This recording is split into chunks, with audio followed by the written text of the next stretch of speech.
கருத்து நிகழ்ச்சிக்கு அன்போடு வரவேற்கின்றோம் நேர்களே. சென்னை மெட்ரோ ரயிலுடைய முதற்கட்ட சேவை தொடங்கி இருக்கிறது. இது தொடங்கி இருக்க இதில் பெருமை யாருக்கு, புகழ் யாருக்கு அப்படிங்கிற விவாதங்கள் களை கட்டி இருக்கின்றன என்று சொன்னால் மிக இல்லை. திராவிட முன்னேற்ற கழகத்துக்கும் ஆளும் அரசாங்கத்துக்கும் இடையே அறிக்கை போர் நடந்து வருகிறது. இதற்கான பெருமை, புகழ் இதை தொடக்கிய திராவிட முன்னேற்ற கழகத்தை தான் சாரும் என்று திராவிட முன்னேற்ற கழகம் சொல்ல, 3% பணிகள் தான் திராவிட முன்னேற்ற கழகத்தில் நடந்திருக்கிறது மெட்ரோ ரயில் சார்ந்து. மீதம் இருக்கக்கூடிய பணிகளை எல்லாம் அதிமுக அரசு தான் கொண்டு வந்திருக்கிறது என்று ஜெயலலிதா ஒரு விரிவான அறிக்கையை கொடுத்திருக்கிறார். கட்டணம் மிக அதிகமாக இருக்கிறது. டெல்லியை பாருங்கள், பெங்களூரை பாருங்கள், மற்ற மெட்ரோக்களை பாருங்கள். அதை விட இங்கே கட்டணம் மிக அதிகமாக இருக்கிறது. டெல்லி எல்லாம் விட மிக மிக அதிகமாக இருக்கிறது அப்படின்னு பல அரசியல் கட்சிகள் குற்றஞ்சாட்ட, தமிழக அரசை நோக்கியும் கேள்விகள் எழ, இது அதிகமான கட்டணம் இருக்கிறது என்றால் இதற்கு காரணமே திராவிட முன்னேற்ற கழகம், திமுக ஆட்சி காலத்தில் செய்யப்பட்ட ஒப்பந்தம் என்கிறார் ஜெயலலிதா. ஆக இது ஒரு பக்கம் இருக்க, இவ்வளவு ஆண்டு காலம் இந்த ஒரு மெட்ரோ ரயில் தொடங்குவதற்கு ஏன் ஆனது? இதற்கு மாநில அரசாங்கத்துக்கு பொறுப்பில்லையா? திமுகவோ அதிமுகவோ இன்று இருக்கக்கூடிய அரசுக்கு பொறுப்பில்லையா அப்படிங்கிற கேள்விகள் எல்லாமும் சேர்ந்து எழுந்திருக்கின்றன. ஒட்டுமொத்தத்தில் அரசியல் மேடையில் ஓடுகிறதா மெட்ரோ ரயில் அப்படிங்கிற கேள்வி எழுந்திருக்கிறது. இது மட்டுமல்ல சர்ச்சை, இன்னொரு சர்ச்சையும் இருக்கிறது. இந்த ஒரு மெட்ரோ ரயிலுடைய தொடக்க விழாவுக்கு மத்திய அமைச்சர்களை அழைக்கவில்லை என்று பாஜகவுடைய தமிழ் மாநில பிரிவு சொல்ல, அதற்கு கடுமையான மறுப்பை கொடுத்திருக்கிறது தமிழ்நாடு சர்க்கார். நாங்கள் அழைத்தும் அவர்கள் தான் வரவில்லை, அவர்களுடைய பிரதிநிதிகளை அனுப்பி வைத்தார்கள் அப்படின்னு. ஆக பல திசைகள்ல, பல கோணங்கள்ல இந்த மெட்ரோ ரயில் சார்ந்த அரசியல் விவாதம் நடக்கிறது. இது சரியா? பல கேள்விகள் எழுந்திருக்கின்றன. விவாதிப்போம். இந்த விவாதத்தில் நம்முடைய இணைகிறார்கள் பாரதிய ஜனதா தமிழ்நாடு பாரதிய ஜனதாவுடைய செய்தி தொடர்பாளர் பேராசிரியர் ராஜலட்சுமி அவர்கள். நிகழ்ச்சிக்கு அவரை அன்போடு வரவேற்கின்றோம். திராவிட முன்னேற்ற கழகத்தின் சார்பில் முன்னாள் சட்டமன்ற உறுப்பினர் திரு அப்பாவு அவர்கள் இணைகிறார். அவரை நிகழ்ச்சிக்கு அன்போடு வரவேற்கின்றோம். அதிமுகவின் சார்பில் பேராசிரியர் தீரன் அவர்கள் இணைகிறார். அவரை நிகழ்ச்சிக்கு அன்போடு வரவேற்கின்றோம். மூத்த பத்திரிகையாளர் திரு ராதாகிருஷ்ணன் ஆகியோரும் இந்த விவாதத்தில் நம்முடைய இணைகிறார்கள். திரு அப்பாவு, உங்களுக்கு தான் கேள்வி. ரொம்ப கடுமையான அறிக்கை நிச்சயமா பார்த்திருப்பீங்க. தமிழ்நாடு முதலமைச்சர் ஜெயலலிதா கொடுத்திருக்கிறார். திராவிட முன்னேற்ற கழக ஆட்சியில இந்த மெட்ரோ ரயில் திட்டமானது கான்செப்ஷனலைஸ் செய்யப்பட்டிருக்கலாம், அது தொடங்கி இருக்கலாம், அது ஒரு கான்செப்டாக உருவாகி ஒரு கான்செப்ஷனலைஸ் செய்யப்பட்டிருக்கலாம் சென்னை மெட்ரோ ரயிலை பொறுத்த வரைக்கும். ஆனால் 3% பணிகள் தான் திராவிட முன்னேற்ற கழக ஆட்சியில் முடிந்திருக்கிறது. 73% பணிகள் இந்த ஆட்சியில் தான் நடந்திருக்கிறது. திமுக கொண்டு வந்த திட்டம் ஜெயலலிதா திறந்து வைத்தார், அவர் புகழடைந்து கொள்கிறார் அப்படின்னு நீங்க கடுமையாக குற்றஞ்சாட்டி இருக்க, முதலமைச்சர் இதற்கு பதிலளித்திருக்கிறார். நீங்க இந்த அரசுக்கு இதுல பெருமையே கிடையாது, புகழே கிடையாது, நாங்க கொண்டு வந்தோம், இவங்க வெறும் திறந்து வச்சாங்கிற ரீதியில குற்றஞ்சாட்ட 73% பணிகள் இந்த ஆட்சியில் தான் முடிந்திருக்கிறது என்று சொல்கிறார் என்றால் மிகையா என்ன? அதாவது அந்த அம்மா அறிக்கையிலே ரொம்ப தெளிவா சொல்லியிருக்காங்க. அந்த அறிக்கையை நம்ம அழகா என்ன நடந்துங்கிறத அவங்க சொல்லியிருக்காங்க. 2006 தலைவர் கலைஞர் ஆட்சி வந்த உடனே கவர்னர் உரையில மெட்ரோ ரயில் திட்டம் கொண்டு வரப்படும் சொன்னாங்க. 2007 அதுக்காக டிபிஆர், அதாவது விரிவான திட்ட அறிக்கை தயார் பண்ணாங்க. அதே போல 2007 அமைச்சரவை கூடி முதல்ல 23 ஒரு 22 கிலோமீட்டர் ஆக மொத்தம் 45 கிலோமீட்டர் தூரத்துக்கு இந்த திட்டம் செயல்படுத்த வேண்டும் என்று சொல்லி அமைச்சரவை ஒப்புதல் கொடுத்து, அதே போல ஜப்பான் கம்பெனி ஜிகா, அந்த ஜப்பான் கம்பெனியுடைய பைனான்ஸ் அவங்க ஒரு 59%, மத்திய மாநில அரசுகள் ஒரு 41%, அதாவது 15% பங்கு தொகையாகவும் மீதி கடனாகவும் கொடுத்து இந்த திட்டத்தை நிறைவேற்றணும்னு சொல்லி எல்லா ஏற்பாடுகளையும் பண்ணி திட்டத்தை 14,600 கோடி ரூபாய் திட்ட மதிப்பீடு, அதுல 1,463 கோடி ரூபாய்க்கான பணிகள் முடிவடைந்திருக்கு. இதுதான் அது அருமையா அவ்வளவு அவங்களே சொல்லிட்டாங்க. ஆனா இந்த கணக்குல அவங்க கொஞ்சம் வீக். அவங்களுக்கு எழுதி கொடுத்த ஆளு வீக்கான்னு தெரியல. ஏற்கனவே 14,600 கோடி ரூபாயில 1,143 கோடி ரூபாய்னா 8% ஆகுது. பணி 8% பணி நடைபெற்றிருக்கு. நான் முடிச்சுக்கிறதா திரும்ப நீங்க மொத்தம் 14,600 கோடி ரூபாய் திட்ட மதிப்பீடு, 1,143 கோடி ரூபாய்க்கான திட்ட பணிகள் ஏடிஎம்கே ஆட்சி திமுக ஆட்சி காலத்தில் நடந்து முடிந்ததாக இன்றைய முதல்வர் அவர்களுடைய அறிக்கையில இருக்கு. நான் முடிச்சிருந்தேன். நான் முடிச்சதுக்கு அப்புறம் நீங்க சொல்லுங்க. அது 3%. மீதி 73% நாங்க முடிச்சங்க. நீங்க கால்குலேட் பண்ணி பார்த்தா மொத்தம் 14,600 கோடி தான் இந்த கணக்கு போட்டு தந்திருக்கு. அது ஒரு பக்கம் இருக்கட்டு. எஸ்டிமேட் முடிஞ்சிருக்கா? எஸ்டிமேட் 14,600 அது உள்ளே போக நான் கணக்கை கரெக்டா பார்த்து வந்திருக்கேன். 3% 3% இவங்க கொஞ்சம் கணக்குல வீக்கு. ஏன்னா 5-5-24 2-8-24 நீ சொல்லி குமாரசாமியை வாசிக்க சொல்லி அந்த மனுஷனும்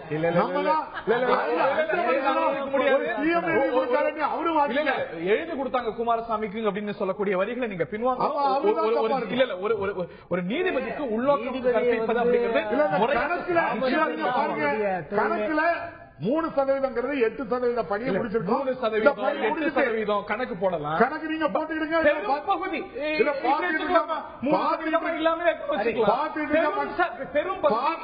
மக்களே கணக்கு போட்டு பார்த்துக்கிட்டு 14,600 கோடி இல்ல. நீங்களே சொன்னீங்க 2006 இது கான்செப்ட்ல செய்யப்படுது, கவர்னர் அறிக்கையில அறிவிக்கப்படுது அப்படின்னு. 2011 வரைக்கும் 3% வச்சுப்போம். கோடி அதுக்குதான் இன்னொரு உதாரணம் இதை மட்டும் சொல்றேன்.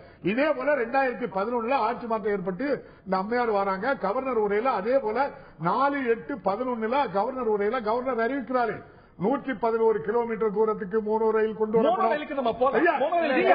கவர்னர் உரைக்கு நீங்க பதில் சொல்லணும். எங்க கவர்னர் உரைக்கும் இவங்க கவர்னர் வரைக்கும் என்ன இருக்கு? கவர்னர் உரையில சொன்னாங்க, அடுத்த ஆண்டு கவர்னர் உரையில சொன்னாங்க, அந்த 3 ரயில் திட்டத்துல துரும்பெடுத்து போட்டியலாம். இன்னும் விரிவாக அணுகலாம். ஒவ்வொரு விஷயத்துக்கா போலாம். என்னுடைய கேள்வி பேராசிரியர் தீரன், எந்த அளவுக்கு இதை நிறைவேற்றதுல எங்களுக்கு பெருமை இருக்கிறது? நாங்க 73% நிறைவேற்றிருக்கோம். அந்த கணக்குல பிரச்சனை இருக்கிறது விட்டுருவோம். பெரும் பகுதி இந்த ஆட்சி காலத்தில் நிறைவேற்றப்படுது அப்படின்னு வச்சு கொண்டாலும் கூட அந்த அளவுக்கு தாமதத்துக்கும் நிச்சயமா இது எஸ்டிமேட்டட் டயத்தெல்லாம் தாண்டி போயிருக்கு அப்படின்னா தாமதத்துக்கும் பெருமை கொண்டாடக்கூடிய இந்த அரசுக்கு பொறுப்பு இருக்கிறதா இல்லையா திரு தீரன்? நிச்சயமாக மாண்புமிகு தமிழக முதலமைச்சர் புரட்சித் தலைவி அம்மா அவர்கள் மிக தெளிவாக இன்றைய அறிக்கையிலே குறிப்பிட்டிருக்கிறார்கள். அதாவது 2003 அம்மா அவர்களுடைய ஆட்சி இருந்த பொழுது 2003 இந்த மெட்ரோ ரயில் திட்டமானது அமுல்படுத்தப்படுவதற்கான ஆய்வு பணிகளை அம்மா ஆட்சியிலேயே மேற்கொள்ளப்படுகிறது. அது மட்டுமல்ல, இந்த திட்டத்தை நிறைவேற்ற டெல்லி மெட்ரோ ரயில் நிறுவனம் தான் அந்த நிறுவனம் தான் சென்னை மெட்ரோ ரயிலையும் நிறைவேற்ற வேண்டும் என்று சொல்லி அந்த நிறுவனத்தை தேர்வு செய்ததே மாண்புமிகு அம்மா அவர்கள் தான். அதை அவங்க அறிக்கையில தெளிவா சொல்லி இருக்கிறாங்க. ஒரு பணியை மேற்கொள்ள வேண்டும் என்று சொன்னால் ஆய்வு செய்து வரைவு திட்ட அறிக்கையெல்லாம் தயார் செய்து அதன் பிறகுதான் படிப்படியாக வரும். ஆக இது திமுக ஆட்சியிலே கொண்டு வரப்பட்ட திட்டம் என்று இவர்கள் சொன்னதற்காகத்தான் மாண்புமிகு அம்மா அவர்கள் 2003 ஆய்வு மேற்கொள்ளப்பட்டது என்னுடைய ஆட்சியில். அதே இருங்க நான் சொல்லி முடிச்சிடறேன். அதே போல அந்த நிறுவனத்தை இல்ல உண்மைக்கு புறமானது இல்ல முறையாக செய்திருக்கிறார்.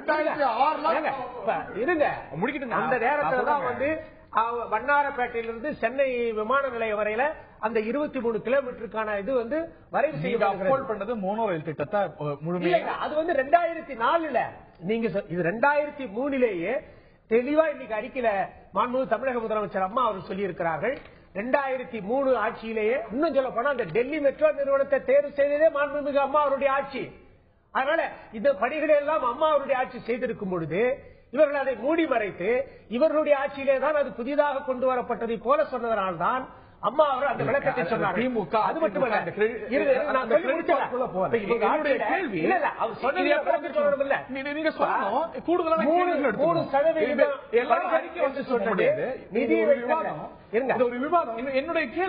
இது எப்ப வந்திருக்கணும்? இல்ல 2012 இல்ல 2014 4 ஆண்டுகள். அதாவது இந்த திட்டம் 2007 அவர்கள் ஒப்புதல் கொடுத்துறாங்க. அப்படி இருக்கும் பொழுது 2007 இருந்து 2011 வரை 4 ஆண்டுகள்ல இவர்கள் ஆட்சியில் ஒதுக்கப்பட்ட நிதி 1143 கோடி ரூபாய். பணிகளை பொறுத்தளவில் 3%.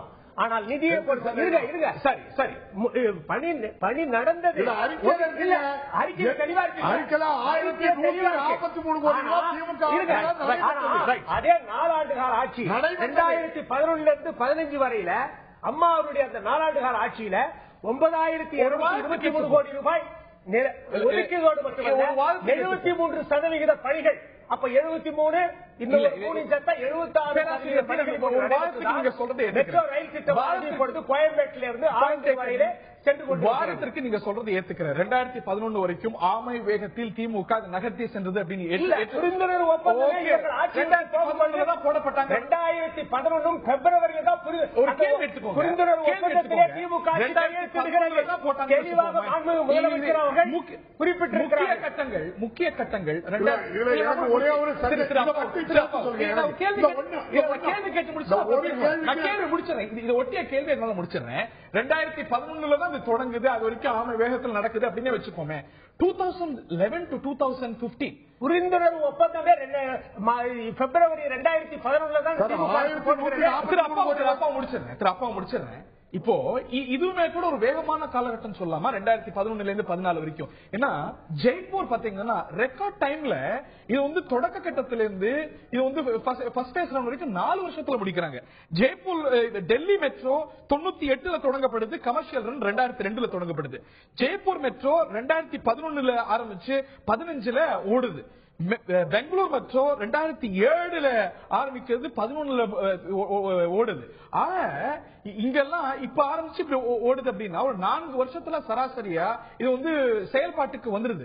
தமிழ்நாட்டில் மட்டும் 2003 பேசப்படுற ஒரு விஷயம் 2015 தான் ஓடவே தொடங்குது. அது திமுக அதிமுக இதையெல்லாம் தாண்டி இவ்வளவு காலம் அப்படிங்கிறது ஒரு திட்டத்தை கான்செப்ஷனலைஸ் பண்ணி அதை செயல்பாட்டுக்கு கொண்டு வந்ததற்கு too long. அதற்கு திமுக காரணமா இருக்கலாம், அதிமுக காரணமா இருக்கலாம், ரெண்டு பேரும் அம்மா அரசு அல்ல தெரியும். அதாவது அந்த பாதுகாப்பு ஆணைய ஆலோசகர் இருக்கார் இல்லையா, அவங்க அனுமதி கிடைக்கிறதுக்கே வந்து கடந்த மாதத்துலதான் ஜெய்ப்பூர்ல எப்படி ஜெய்ப்பூர் மாசத்துல வருது, டெல்லியில எப்படி 4 வருடங்கள்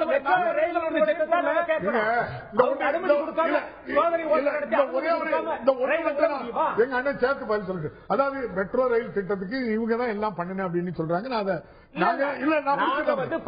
வரலாற்று ரீதியா நடந்த உண்மைகளை சொல்லி நீங்க தான் என்ன பண்றீங்க, அதுல போய் ஒரு அரசியல் ஆதாயம்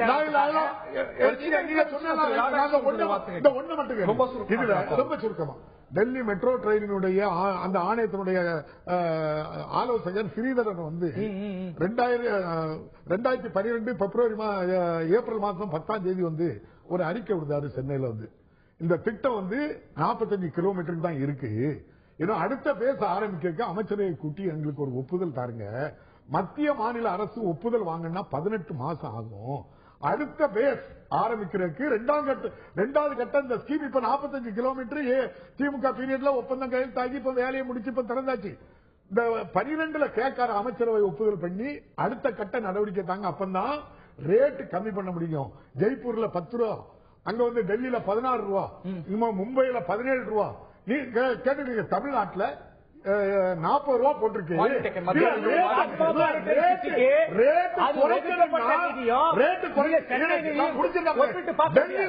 முதல் கட்டத்தில் 65 கிலோமீட்டர், இரண்டாவது கட்டம் 124.23 கிலோமீட்டர்.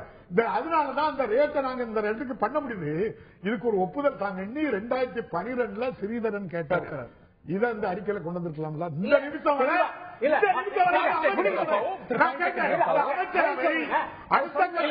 அடுத்த கட்ட பணிக்கு ஏதாவது ஒரு வேலை கட்டண நிறைய அதிகம் சொல்றாரு. கட்டணத்தை நாம தமிழ்நாடு அரசாங்கமா நிர்ணயிக்குது, அந்த மெட்ரோ ரயில் நிறுவனம் நிர்ணயிக்குது. அது மட்டும் இல்ல, இந்த மெட்ரோ ரயில் நிறுவனம் வந்து நிர்ணயிக்கிறதோட இல்லாம அந்த நிர்ணயிக்கிறதுக்கு ஒரு தன்னாட்சி பெற்ற ஒரு அமைப்பு வந்து இந்த கட்டணத்தை நிர்ணயிக்கலாம்னு சொல்லி புரிந்துணர்வு ஒப்பந்தம் போட்டதே கருணாநிதி அவருடைய ஆட்சியில தான்.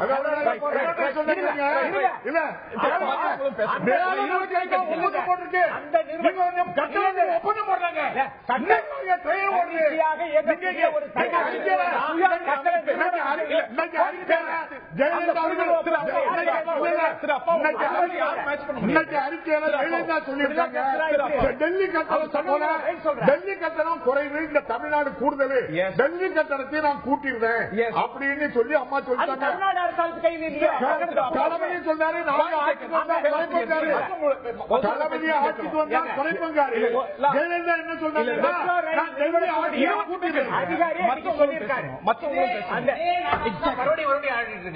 திமுக அதிமுக மாத்தி மாத்தி நாடாடுறாங்க. The questions that need to be raised have never been raised throughout the thing. என்ன கேள்வி எழுதுனா திரு ராதாகிருஷ்ணன், இது இங்கிலாந்துல way back in 1800s உடைய இறுதியில வந்த ஒரு விஷயம். இன்னைக்கு பல மேலை நாடுகள்ல வெற்றிகரமா பல ஆண்டுகளா இயங்கிட்டு இருக்க ஒரு விஷயம். தமிழ்நாட்டுல 2013 பேசப்படுது.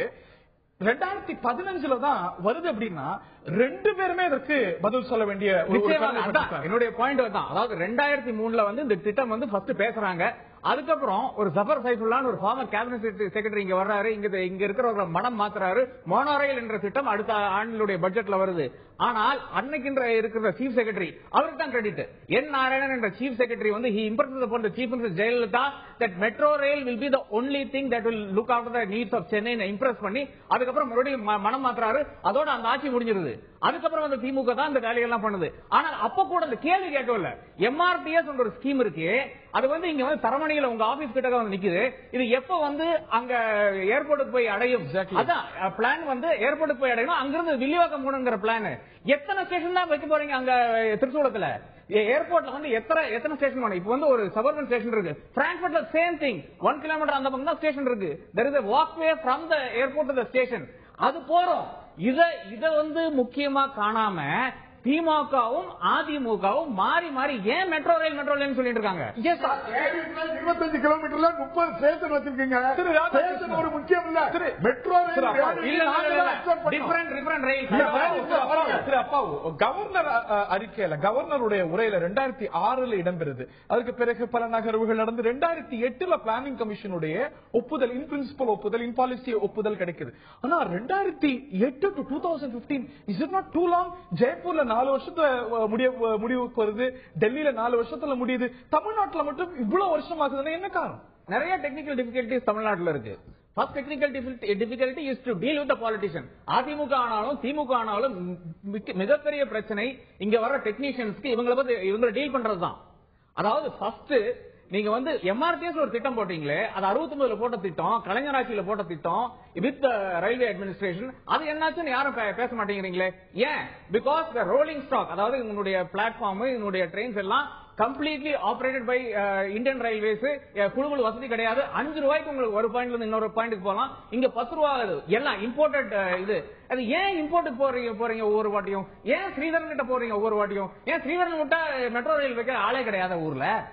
இப்படிதான். அதாவது we are so dependent on personalities, and when this happens, that is where corruption comes in, and that is what ADMK and DMK have to answer to. மேலும் பல கேள்விகள் எழுந்திருக்கின்றன. இதற்கு பெருமை கொள்ள வேண்டியது அன்றைய மத்திய அரசில் ஆட்சியில் இருந்த காங்கிரஸா, அன்று மாநில அரசாங்கத்தில் இது தொடக்க காலத்தில் இருந்த திமுகவா, இதை பெரும்பகுதி நிறைவேற்றிருக்கின்றோம் என்று சொல்லக்கூடிய அதிமுகவா அப்படிங்கிற கேள்வி ஒரு பக்கம் இருக்க, இந்த விழாவுக்கு மத்திய அமைச்சர்களை அழைக்கவில்லை. மத்திய அரசாங்கம் இதற்கு பெற்றிருக்கக்கூடிய கிரெடிட்டை இந்த மாநில அரசாங்கம் கொடுக்கவில்லை அப்படிங்கிற இன்னொரு சர்ச்சையும் எழும்பியிருக்கிறது. அந்த சர்ச்சைக்கு தமிழக அரசாங்கம் பதிலும் கொடுத்திருக்கிறது. அந்த சர்ச்சையும் கவனத்துக்கு வருகிறது. தமிழக பாரதிய ஜனதா அதை எழுப்பியிருக்கிறது. அது குறித்து விவாதிப்போம். மேலும் பல கேள்விகளும் இது சார்ந்து எழுந்திருக்கின்றன. நேயர்களே, அப்பாவு குறிப்பிட்டது போல மோனோ ரயில் திட்டம் எப்பொழுது அமலாக்கத்துக்கு வரும், எப்பொழுது ஓடும் மோனோ ரயில் உள்ளிட்ட கேள்விகள் எழுந்திருக்கின்றன. விவாதிப்போம், அலசுவோம். ஒரு சிறிய இடைவெளிக்கு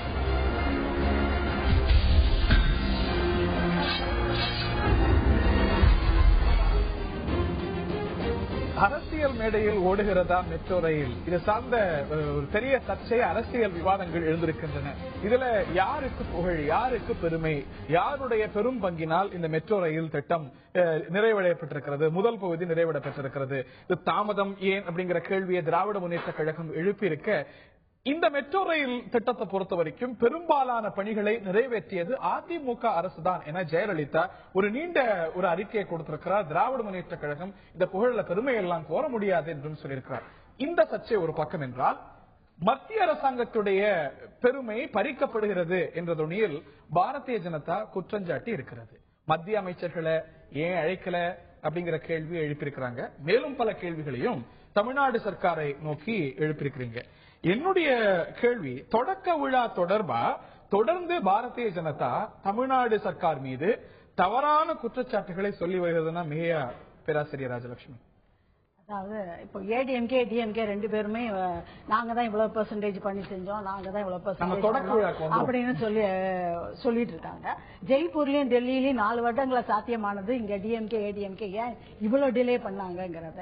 எப்பவுமே ஒருத்தர் அரசு செயலகம் கட்டினா அதை ஒருத்தங்க ஆஸ்பத்திரியா மாத்திடுவாங்க.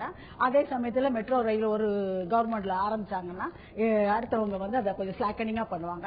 இதுல இடையில நம்ம வந்து ஜெயலலிதா அம்மையார் ரொம்ப குற்றம் சொல்ல முடியாதபடி என்ன டாலர் வேல்யூ வந்து ரொம்ப ஜாஸ்தி ஆயிடுச்சு. அதனால அந்த இன்ஃபிளேஷன் அந்த வாங்குற வட்டி வந்து குறைஞ்சு போச்சு. அந்த பட்ஜெட்டுக்குள்ள அந்த ப்ரோக்ராம் நிக்கலங்கிறது ஒரு சின்ன பிரச்சனையாவும் இருக்கு.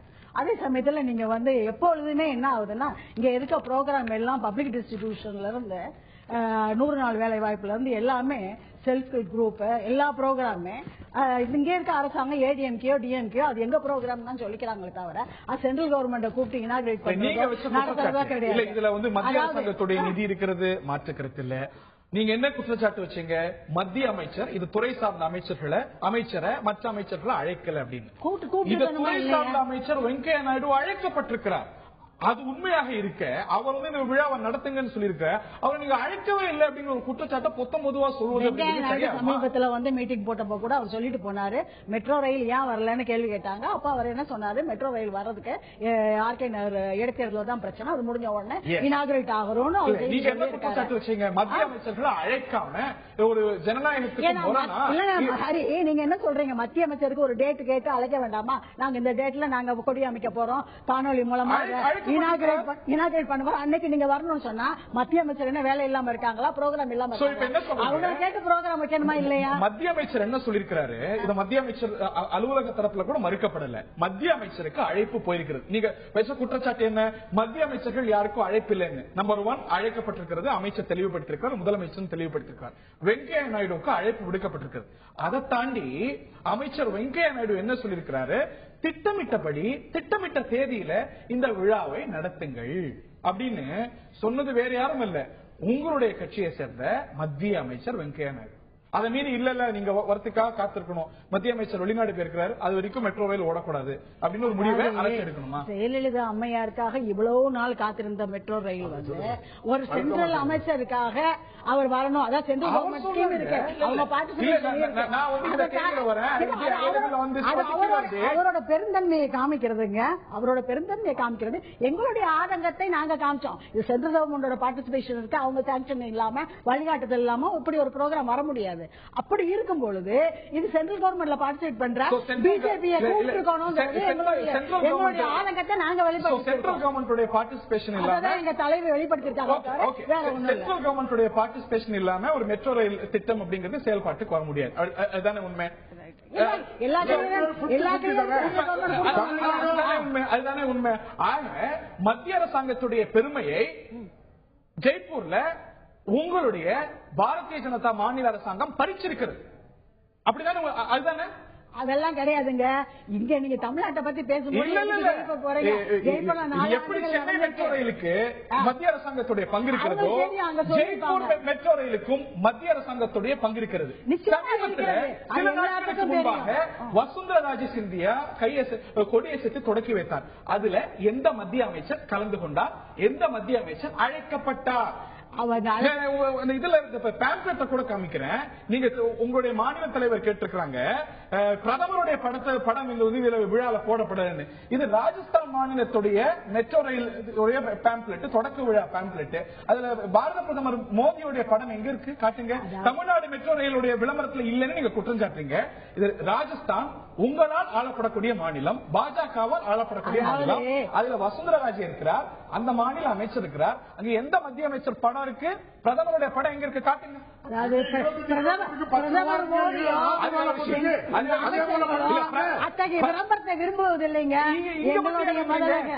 ராஜஸ்தான் மாநிலத்தில் பிரதமருடைய படத்தை போடல, மத்திய அரசாங்கத்துக்கு அங்கேயும் பங்கு இருக்கிறது. அங்க ராஜஸ்தான் அரசு மத்திய அரசு அழைக்கல. அவர் வேணான்னு சொல்லி இருக்கலாம். இங்க கேட்டாங்களா? இதான் பிரச்சனையை தவிர வேற ஒண்ணும் இல்ல. அம்மையார் கேட்டாங்களா? அதோ இல்ல டிஎம்கே காரங்க கூட சொல்லியிருக்காங்க இவ்வளவு நல்ல திட்டம் ஒரு விழாவாக நடத்தி சும்மா தலைவர் டாக்டர் தமிழிசை சவுந்தரராஜனுடைய கூற்று பிரதமருடைய படம் விளம்பரத்துல இருக்கணும் அப்படின்னு. ராஜஸ்தானுடைய தொடக்க விழா பேம்ப்ளெட்டை காமிக்கிற அங்க பிரதமருடைய படம் இல்ல.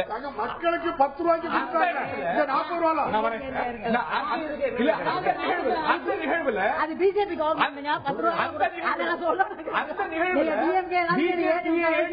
காங்கிரஸ் விட்டுருங்க. அந்த நிகழ்வுல மாநில முதலமைச்சர் வசுந்தரா ராஜே சிந்தியா தான் கொடியசத்தை துவக்கி வைக்கிறாரு. அங்க ஒரு மத்திய அமைச்சர் அந்த நிகழ்வுல, அதாவது ஒரு கொடி அமைச்சர் துவக்கி வைக்கிறாருல, காணொலியில துவக்கலையே, தெரிஞ்சுக்கணும். ஒருவேளை அதான் மெட்ரோ ரயிலுங்கிறது மக்களுக்கு சந்தோஷம் இருங்க. மெட்ரோ ரயிலுங்கிறது மக்களுக்கு சந்தோஷம். மத்திய அமைச்சர்கள் ராஜஸ்தான் அரசு, ராஜஸ்தான் பாஜக அரசு மத்திய அரசு புறக்கணிச்சு எவ்வளவு நாளா நாங்க காத்திருக்கோம். ராஜஸ்தான் முதலமைச்சரையும் பார்த்து இந்த கேள்வி கேட்பாரா? அதான் கேட்டிருப்பாரா இருக்கும். நீங்க அதுக்கு பதில் சொல்லிருப்பாங்களா இருக்கும். இது நமக்கு தெரியாது இல்லையா? அதாவது வந்தது இன்னைக்கு தமிழ்நாட்டுல ஏன் மத்திய அமைச்சரை அழைக்கவில்லை, ஏன் சென்ட்ரல் கவர்மெண்ட்ல ரெப்ரசன்டேஷன் இல்லங்கிறதான் கேட்டிருக்காங்க. வேற எதுவும் இல்ல. ஆனால் நீங்க சாதாரணமா தெரிஞ்சிருக்கணும், எல்லா திட்டங்களிலுமே மத்திய அமைச்சர் மத்தியிலிருந்து நிதிகாட்டுதல் வாங்கி இவங்க எல்லா திட்டமே தனதாக்கி கொண்டார்கள்.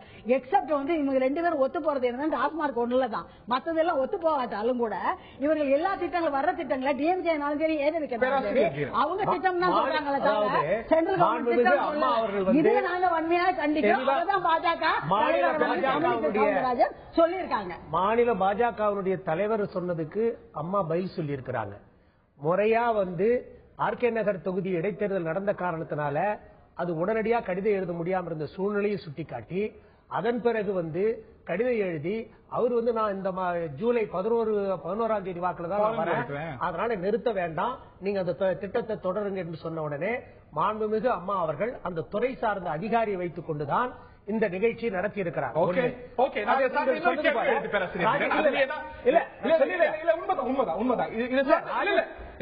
ராஜஸ்தான் பற்றி நம்ம பேசினோம். என்னுடைய கேள்வி, அவர் வந்து வெங்கையா நாயுடு எங்க இருந்தாரு? ஃபாரின்ல இருந்தார் இல்லையா? அதே போல ஸ்மார்ட் சிட்டி திட்டம் மத்திய அரசாங்கத்தால் கொண்டு வரப்படுது. பிரதமர் இனாகிரேட் பண்றார். இதுல அனைத்து மாநிலங்களுக்கும் அழைப்பு விடுக்கப்படுது, தமிழ்நாடு உட்பட. தமிழ்நாட்டில் அமைச்சர், முதலமைச்சர் உட்பட எல்லாருக்கும் அழைப்பு விடுக்கப்பட்டிருக்கும். அமைச்சருக்கு குறைந்தபட்சம் அழைப்பு போயிருக்கு.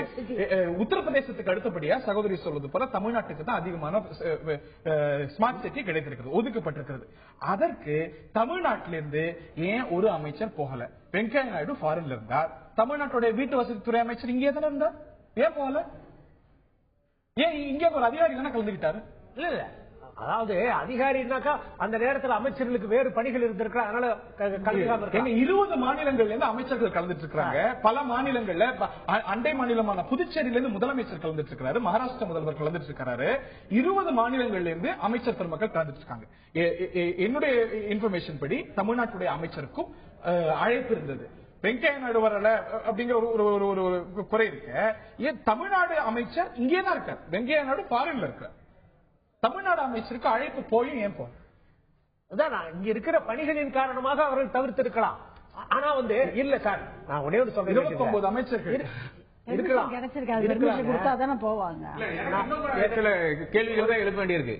இந்த MRTS ஒரு திட்டம் இருக்குது, இது அதிமுகவும் திமுகவும் சேர்ந்து இந்த விஷயத்தை முடிச்சிருக்கோம். திரு அப்பா அவர்களுடைய கட்சியும் இந்த கோரி மத்திய அமைச்சர்களுக்கு அழைப்பு விடுக்காமல் அப்படிங்கிற ஒரு வரியையும் திமுக தலைவர் சொல்லியிருக்கார். அழைப்பு விடுக்கப்பட்டிருக்கு, மறுக்க முடியுமா? அழைப்பு வந்து அவங்க எந்த அழைப்பிலுமே கலந்துக்கணும். இவங்க எந்த திட்டமும் கொண்டு வரல, அது இல்ல. அதுல ஒண்ணு இவங்க மத்திய அரசுக்கு அழைப்பு இல்லைங்கிற ஒரு துணியை இல்ல, மத்திய அரசுக்கு அழைப்பு இவங்க கொடுக்க மாட்டாங்க. இவங்க எல்லாமே அம்மா தான், வேற அதோட முடிஞ்சு போச்சு. தமிழ்நாட்டுல பெரிய விஷயம் இல்ல. அம்மா ராஜஸ்தான் அமைச்சர் வெங்கையா நாயுடு பேர் இருக்கக்கூடாது. ஐயா ஐயா, தமிழ்நாட்டுல எல்லா கல்வெட்டுலயும் அம்மாவோட இங்க வந்து 4 வருஷம் என்ன நடக்குன்னு பாத்துட்டு தானே இருக்கீங்க. இதெல்லாம் யாரு மக்கள் நல திட்டத்துக்கு யாரு போகிறாங்க? அதை விடுங்க. இல்ல நீங்க பேசுறீங்க, நான் யாரும் கணக்குல நான் பேசுறேன். நீங்க பேசும்போது குறுக்கிறேன். அதே போல நீங்களும் அதே போல. எனக்கு இப்ப இந்த அம்மா அறிக்கை விட்டால ஒரு இதை சொல்லியிருக்காங்க. பொது இடங்கள்ல தளபதி வந்து நாகரிகமா நடந்துகிட்டோம் அப்படின்னு சொல்லியிருக்காங்க. ஒரு பையனை அடிச்சுட்டாங்க, பயணிகளை அவங்க விளக்கம் அளிச்சிருக்காங்க, இது பண்ணிருக்காங்க. நாகரிகமா நடந்துக்கணும் அப்படிங்கறத கலைஞர் வீட்டுக்கு சொல்லி கொடுக்க வேண்டியதில்லை. இந்த அம்மா எப்பவும் மைனாரிட்டி திமுக தலைவர் பேரை தான் சொல்லுவாங்க, தலைவர் பேரை தான் சொல்லுவாங்க. ஆனா தலைவரோ தளபதியோ புரட்சி தலைவர்களோ இல்ல தலைவரோ தளபதியோ அம்மையார் அப்படிங்கிற வார்த்தையை தவிர அவங்களும் திமுகவுடைய முன்னாள் துணை என்ன பேச விடாம இந்த சட்டமன்ற முடிச்சிருக்கேன். இந்த அறிக்கை திருப்பலாம குற்றச்சாட்டு வைக்கும்போது ஒரு குற்றச்சாட்டு அடுத்த குற்றச்சாட்டு கேளுங்க. நான் இப்ப சொன்னது தளபதிய அப்படி நாகரிகமா நடக்கணுங்க.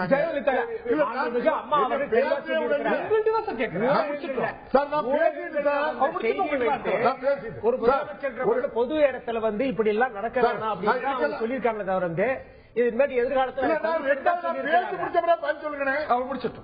நான் வந்து இதுக்கெல்லாம் அப்பால் படி சொல்றேன். சோலை 2010 ஒரு கூட்டம் போட்டாரு. தமிழ்நாட்டில் இருக்கக்கூடிய பத்திரிகைகள் எல்லாம் கூப்பிட்டு இந்து ராம் நம்முடைய தினத்தந்தி இல்ல அதிபர் நம்முடைய இளையா உட்பட எல்லாரையும் கூப்பிட்டு வச்சு ஒரு இது போட்டு அவர் என்ன சொன்னாருன்னா, தமிழ்நாட்டில் 50 வருஷத்துல ஒரு புது உறவு தளபதி தான், ஒரு நல்ல லீடர் நமக்கு கிடைச்சிருக்கிறாரு. இல்ல கேட்டுடுங்க, நாகரிகமானவர் அப்படின்னு சொல்றாரு. அவர் எந்த காலகட்டத்திலையும் பொய் சொல்ல மாட்டாரு, உண்மைக்கு புறம்பா பேச மாட்டாரு, ஒரு நேர்மையான ஆளு. இன்னைக்கு உளவுத்துறை தமிழ்நாட்டில் என்ன சொல்லிருக்கு அப்படின்னு சொன்னா, அடுத்த முதல்வர் தளபதி தான் அப்படின்னு சொன்ன உடனே இந்த அம்மா இதுவரை யாருக்கும் பதில் சொல்லாது. தளபதியை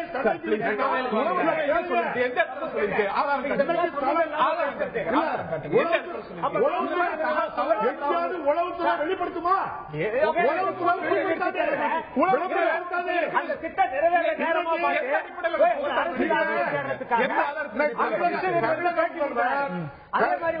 முதல்வர் யாருக்கு பதில் சொல்லுவாங்கன்னா, தளபதிக்கு இந்த வாய்ப்பு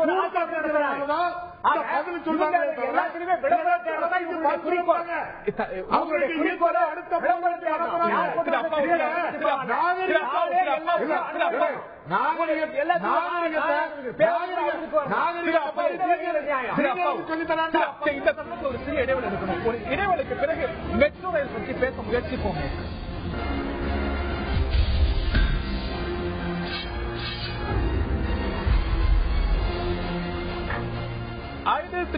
மீண்டும் அன்போடு வரவேற்கின்றோம். மெட்ரோ ரயில் ஓட தொடங்கி இருக்கிறது. ஆனால் அது கூடவே ஒரு அரசியல் விவாதமும் தொடங்கி இருக்கிறது. இதோட பெருமை யாருக்கு சாரும், யாருக்கு அதிக பெருமை, யாருக்கு அதிகம் பொறுப்பு, இது நிறைவேறியதுல தாமதமானத்துக்கு யார் பொறுப்பு அப்படிங்கிற அரசியல் விவாதம், அரசியல் குற்றச்சாட்டுகள், அறிக்கை போரும் நடந்து வருகிறது. நேர்களே, தமிழ்நாடு முதலமைச்சர் இன்று தன்னுடைய அறிக்கையில பெரும் பகுதி பணிகள், மெட்ரோ ரயில் பணிகள் அதிமுக ஆட்சி காலத்தில் தான் நிறைவேற்றப்பட்டிருக்கிறது, திமுக இதற்கு பெருமை கொண்டாட முடியாது என்று சொல்ல, இதுக்கு தாமதமானத்துக்கு காரணம் அதிமுக என்று ஏற்கனவே திராவிட முன்னேற்ற கழகம் குற்றம் சாட்டியிருந்தது. மத்திய அமைச்சர்களுக்கு முறையாக அழைப்பு விடுக்கப்படவில்லை என்று பாஜக சொல்கிறது. எங்களுக்கு இதுல பெரிய பங்கு இருக்கிறது என்று காங்கிரஸ் சொல்கிறது. அரசியல் மேடையில் தான், அரசியல் தண்டவாளத்தில் தான் இந்த மெட்ரோ ரயில் ஓடுகிறது அப்படின்னு நாம் புரிந்து கொள்ள முடிகிறது. இந்த விவாதங்கள் எழுந்திருக்க, இதை தாண்டிய பல கேள்விகளும் எழுந்திருக்கிறது. இன்னைக்கு பிரதானமா பல அரசியல் கட்சிகள் வாய்ஸ் செய்திருக்கக்கூடிய கன்சர்ன் என்னன்னா, இதனது விலை கட்டணம் அப்படிங்கிறது ரொம்ப அதிகமா இருக்கிறது. டெல்லியை விட பல மடங்கு அதிகமா இருக்கிறது. டெல்லி மெட்ரோல 10 கிலோமீட்டருக்கு இருக்கக்கூடிய கட்டணத்துக்கும் இதற்கும் பார்த்தா ரொம்ப அதிகமான வித்தியாசம் இருக்கு அப்படின்னு சொல்ல ஜெயலலிதா 2 விளக்கங்களை கொடுத்திருக்கிறார். இந்த கட்டண நிர்ணய முறை ஏற்படுத்தப்பட்டது அப்படிங்கிறது போன ஆட்சி காலத்துல போடப்பட்ட ஒப்பந்தத்தின் காரணமா, இதற்கு ஒரு சுயாதீன அமைப்பு அதுதான் நிர்ணயம் செய்யும் அப்படிங்கிற முடிவு திமுக ஆட்சி காலத்தில் போடப்பட்ட இது ஒப்பந்தத்தால் ஏற்படுத்தப்படுது அப்படிங்கிறாரு. அதை தாண்டி இப்ப பாத்தீங்கன்னா டெல்லியில கூட கட்டணத்தை உயர்த்த போறாங்க. நம்ம கட்டணம் பாத்தீங்கன்னா பாம்பேவோட அந்த ஒரு ஸ்டாண்டர்ட்ஸ்ல இருக்கு அப்படிங்கிறாங்க. இந்த விளக்கங்களை எப்படி பார்க்கறீங்க திரு ராதாகிருஷ்ணன்? இது பிரச்சனை எங்க வருதுன்னா, இந்த ஒப்பந்தங்கள் இல்ல, அதாவது are we actually paying for the cost of the கம்யூட்ங்கிறது தான் வர பிரச்சனையே. ஒரு ஏசி குழு வண்டியில நீங்க போறீங்க, அது 13 கிலோமீட்டர்ஸ் நியர்லி ஒரு 15 மினிட்ஸ் இல்லைன்னா 17 மினிட்ஸ்ல போய் சேர்ந்துறீங்க. இதுக்காக ஒரு தனி, அதாவது ஒரு தனி கிளாஸ் ஆஃப் கம்யூட்டர்ஸ் இருக்காங்க, அவங்களுக்கு மட்டும்தான் இது பயன்படுத்தக்கூடும் என்ற ஒரு நிலையில் தான் போய் நிக்கிறோம். அங்கதான் போய் நிக்கிறோம். அதாவது இப்போ கோயம்பேடுல இருந்து ஆலந்தூர் வரையான பஸ் கட்டணம் என்கிறது ஏறத்தாழ 15 ரூபாய். அந்த பச்சை போர்டுல போனா 15 ரூபாய் கிட்ட வருது. இது அது வந்து 40 ரூபாய் வருது. சோ நீங்க பஸ்ல போறவங்க, நீங்க எம்ஆர்டிஎஸ்ல இந்த பறக்கும் ரயில்ல போகாதீங்க, நீங்க வேற ஏதாச்சும் வழி தேடிங்க. அதாவது ஒரு கிளாஸ் ஆஃப் சிட்டிசன்ஸ் அப்படியே மாற்றி நிறுத்துறார்கள். உங்களுக்கு இது அஃபோர்டபிள் இல்ல, நீங்க இதுல போக வேண்டாம். இது ஒரு ஒன்லி ஏமிங். அதாவது ஃபர்ஸ்ட் அந்த என்டையர் ஏமே பாருங்க, எங்க இருந்து ஆரம்பிக்குன்னா ஏர்போர்ட்ல இருந்து ஆரம்பிக்குது. ஏர்போர்ட்ல இருந்து ஆரம்பிச்சு அது கோயம்பேடு மட்டும் போகுது. இதுதான் என்னுடைய பிரச்சனையே. உலகத்துல மெட்ரோ ரயில் சிறப்பா செயல்பட்டு பல நாடுகள் ஏர்போர்ட்ல இருந்து ஆரம்பிக்கும். சிங்கப்பூர்ல பாத்தீங்கன்னா ஏர்போர்ட்ல இருந்து ஆரம்பிக்கும். நிச்சயமாக அது நிறைய இடத்துல வந்து டெல்லியில ஆரம்பிக்கும் போது ஏர்போர்ட்ல இருந்து ஆரம்பிக்கல. ஏர்போர்ட்ல இருந்து ஒரு லைன் இருக்கு, நேரா கண்ணாட் பிளேஸ்க்கு வர ஒரு லைன் இருக்கு. அது கம்ப்ளீட் ஃபெயிலியர் தான். ஏர்போர்ட்டுக்கு வர்றவன் உங்க வண்டியில வந்து ஏறி நின்னு போற ஒரு நபர் இல்லைன்னே வச்சுக்கலாம். அதற்கு அரசு கொடுக்கக்கூடிய வழக்கு அதை நியாயப்படுத்தல. இந்த ஒரு அதிகமான கட்டணத்தை அவங்க என்ன சொல்றாங்க, இதற்கு ஒரு சுயாதீன அமைப்பை ஏற்படுத்தி மற்ற டிரான்ஸ்போர்ட்டையும் ரெகுலேட் பண்றதுக்கான அதிகாரத்தை கொடுத்து போன ஆட்சியிலங்கிறாங்க. அந்த விளக்கம் எப்படிப்படுது உங்களுக்கு? அந்த விளக்கம் எப்படி ஏற்றுக்கொள்ள முடியும்? எவ்வளவோ பிரச்சனைகளுக்கு நீங்க வந்து தலையிட்டு நீங்க வந்து சப்சிடி வழங்குறீங்களே, ஏன் இதுக்கு சப்சிடி வழங்கக்கூடாது? நீங்க ஒரே நிமிஷம். அதை விட நான் கேட்க வேண்டிய கேள்வி, நீங்க வந்து அந்த எம்ஆர்டிஎஸ் பறக்க முறையில் திட்டத்தை வந்து நீங்க குழி கூட்டி ஏடிஎம்கே டிஎம்கே 2 பேரும் சேர்ந்து மறைத்து விட்டீர்களா? இரண்டாவதாக கேட்க வேண்டிய கேள்வி, கமிஷனர் ஆஃப் ரயில்வே சேஃப்டி என்ற அந்த ஆபீஸ் எவ்வளவு டைம் எடுக்குது இந்த சேஃப்டி அப்ரூவல்? சேஃப்டி அப்ரூவல் முடிஞ்ச உடனே உங்களுக்கு வண்டி ஓட்டலாம், அது யூஸ்வலா எவ்வளவு டைம் எடுக்கும்? மூணாவதான கேள்வி, மோனோ ரயில் திட்டம் என்கிறது அரசியல்வாதிகளுக்கு தவிர யாருக்கு பயன்படும்? அதாவது அதுல 80 பேர் தான் மேக்ஸிமம் போக முடியாது. மோனோ ரயில்ங்கிறது அது யாருக்கு பயன்படும்? அரசியல்வாதிகளுக்கு பயன்படும். சப்சிடைஸ் பண்ணுமா அரசாங்கம்? இதுக்கு திமுக ஆட்சி காலமே வச்சு போனோம். இது இந்த ஒரு கட்டணம் அதிகமாக இருக்கிறது அப்படின்னா இதுக்கு அரசாங்கம் மானியம் கொடுக்குமா? அது மட்டும் இன்னொன்னு மோனோ ரயில் எங்க இல்ல, அது நான் அதுக்கு எல்லாத்துக்கும் பதில் சொல்றேன். இந்த திட்டம் டிலே தாமதப்படுத்தப்பட்டதற்கு நம்முடைய மாண்புமிகு அம்மா அவருடைய ஆட்சி காரணம் நடந்து ஒரே ஒரு உதாரணம் சொல்றேன். அவங்க அறிக்கையில அது தெளிவா சொல்லி இருக்கிறாங்க. 26/8/2010 நாடாளுமன்ற ராஜ்யசபாவில தெளிவா வந்து ஒரு கேள்விக்கு பதிலளிக்கும் போது அப்ப இருந்த நகர்ப்புற மத்திய இணை அமைச்சர் சௌகத் ராய் சொல்லி இருக்கிறார்.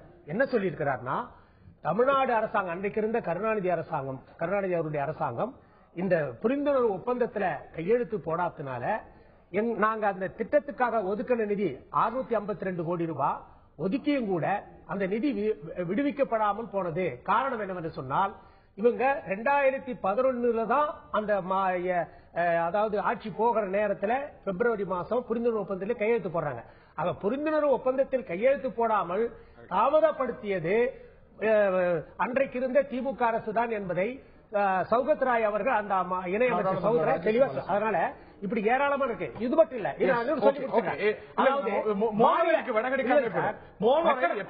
கட்டணம் மட்டும் இல்ல, இன்னும் பல கெடுதிகளை மாநில மக்களுடைய நலனுக்கு எதிராக கருணாநிதி அவர்கள் போட்ட புரிந்துணர்வு ஒப்பந்தத்தில் இருக்குதுன்றதை தெளிவா சொல்லி இருக்கிறாங்க. இந்த திட்ட ஒதுக்கீடு வந்து 500 கோடி ரூபாய் 20,000 கோடி ரூபாய். இந்த டிலேனஸ்ல வரக்கூடிய சுமையெல்லாம் யாருன்னா மாநில அரசாங்கம் தான் சாருன்றாங்க. அந்த புரிந்துணர்வு ஒப்பந்தத்தில் போடப்பட்டிருக்கு. அது மட்டும் இல்ல, இன்னும் ஒரு 2 வருஷம் பொறுத்து இந்த ரயில் பெட்டி மாநில அரசாங்கம் இப்படி பல கெடுதிகள் மாநில அரசாங்கத்திற்கு எதிராக, மாநில மக்களுடைய நலனுக்கு எதிராக, மாநில சுயாட்சியை பற்றி பேசுகிற கருணாநிதி அவர்கள் அதுல பல கெடுதிகள் வர்ற மாதிரி போட்டிருக்காங்க. ஜெயலலிதாவும் குறிப்பிட்டிருக்காங்க. கட்டணத்தை கூட, போக்குவரத்து கட்டணத்தை கூட அவர்கள் நிர்ணயிக்கிறார் என்று சொல்லியிருக்காங்க. மோனோ ரயிலை பற்றி சொல்லிடுறேன். மோனோ ரயில் ஆனது 2005 மாண்புமிகு அம்மா அவர்கள் 2003 மெட்ரோ ரயில் திட்டத்துக்கு ஆய்வுக்கு அவங்கதான் வித்துடுறாங்க. அதோட வந்து 2005 என்ன பண்றாங்க, மோனோ ரயில் திட்டமானது முன்வைக்கப்படுகிறது அன்றைக்கு இருந்த அதிகாரிகளால. அப்ப அதை பத்தி ஆய்வு பண்றாங்க, அதற்கும் வித்துடுறாங்க, அதற்கும் வந்து ஆய்வு செய்ய சொல்லி அனுமதி அளிக்கிறாங்க. இல்ல, அதுக்கு பிறகு இப்பொழுது ஒன்றும் அந்த மோனோ ரயில் திட்டம் கைவிடப்படல. அது மட்டும் ஒரு கிடப்புல இருக்கு. இந்த கிடப்புல இருக்கா? இல்ல, கிடப்புல இல்ல, அவங்க தெளிவா சொல்லி இருக்கிறாங்க. இல்லங்க, 2011 கவர்னர் அப்பாவை குறிப்பிட்டது போல மோனோ ரயில் திட்டம் செயல்படுத்தப்படும் அப்படின்னு சொல்லி இருக்காங்க. 2015 வந்தாச்சு. 2012 சொன்னாங்க. அது ஆய்வுல இருக்கு. மோனோ ரயில் சட்டமன்ற கூட்டத்தொடர்ல அமைச்சர் செந்தில் பாலாஜி சொல்றாரு, விரைவில் நாங்க வந்து டெண்டர் விட்டுருக்கோம், நாங்க வந்து பவுண்டேஷன் ஸ்டோன் நாங்க அடிக்கல் நாட்ட போறோம். சில நாட்கள் இது எவ்வளவு நாள்ல முடியும்? சில நாட்கள் இதுக்கு எப்ப அடிக்கல் நாட்டப்படும்? ஆய்வறிக்கை வந்து 2011 கவர்னர் அறிவிக்கிறீங்க. டெண்டர் விடுறதுக்கு, ஆய்வு செய்யறதுக்கு, ஃபீசிபிலிட்டி முடியறதுக்கு, அடிக்கல் நாட்டுறதுக்கு எவ்வளவு வருஷம்? 2007 தொடங்கப்பட்ட திட்டமே வந்து 4 ஆண்டுகள் அவங்க வந்து 3% பணியை செய்ய ஒன்றுமே செய்யல. இன்னைக்கு 76 பணி முடியாது மெட்ரோ ரயில் ஓடுது. அதெல்லாம் மோனோ ரயில் எப்ப ஓடும்? திட்ட ஆய்வுல இருக்கு, அது தெளிவா சொல்லி இருக்கிறாங்க. அமைச்சர் செந்தில் பாலாஜி விரைவில் அடிக்கல் நாட்டப்படும் அப்படின்னு சொல்லி ரொம்ப நாள் ஆச்சு. எப்ப அடிக்கல் நாட்டப்படும், எப்ப ஓடும்? ஆய்வறிக்கை வந்த உடனே அதற்கான நடவடிக்கையில மாண்புமிகு அம்மா அவர்கள் எடுக்கும். அதை பத்தி நீங்க கட்டணத்துக்கு அம்மா அறிக்கையில சொல்லியிருக்காங்க. கட்டணம் வந்து நம்ம திமுக சர்க்கார்ல அந்த கம்பெனி ஒப்பந்தம் போடப்பட்டது. அதனால நாங்க இதை ஒண்ணும் மாற்ற முடியாது.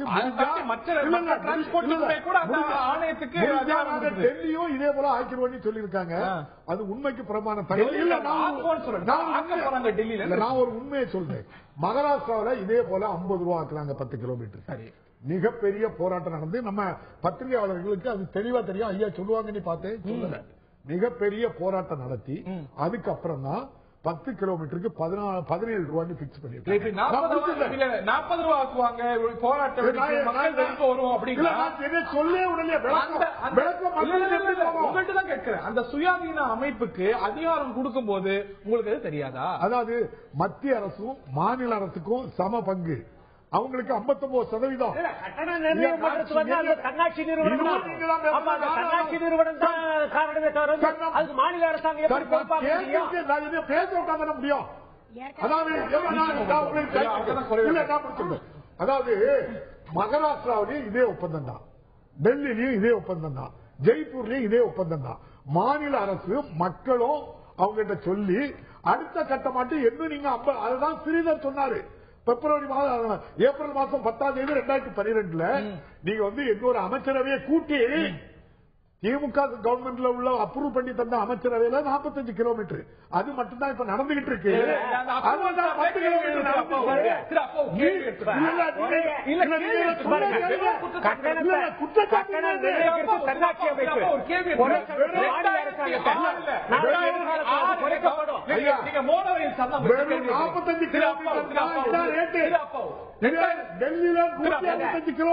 டெல்லிக்கு வந்து ஒதுக்கப்பட்ட நிதி வந்து அது திட்டம் முன்னாடி நிறைவேற்றப்பட்டது. இன்னைக்கு இருக்கிற தவறான பொருளாதார கொள்கையினால பண வீக்கத்தினால திட்ட செலவினங்கள் அதிகமாயிருக்கு. 2011 மோனோரை அதிகாரி வரும் அப்படின்னு சொல்லி முடிச்சார். அதிகாரி அந்த மெட்ரோ ரயில் நிறுவனத்தை அதிகாரி சொல்றாரு, இதே கட்டணத்துல 10 ஆண்டு நடந்தா கூட நஷ்டத்துலதான் இருக்குன்னு சொல்றாரு. மாநில அரசாங்கத்துக்கு அதிகாரம் இல்ல. கிலோமீட்டருக்கு மேல 1 கிலோமீட்டர் கூட செய்யறதுக்கு அனுமதிய அவங்களுக்கு கொடுக்கல. இன்னும் அதனாலதான் இந்த ரேட்டை குறைக்க முடியாது. மகாராஷ்டிராவில் என்ன போராட்டம் பண்ணி இந்த அரசு அவங்ககிட்ட போய் நானும் 15% நான் பங்கு போட்டுருக்கேன்.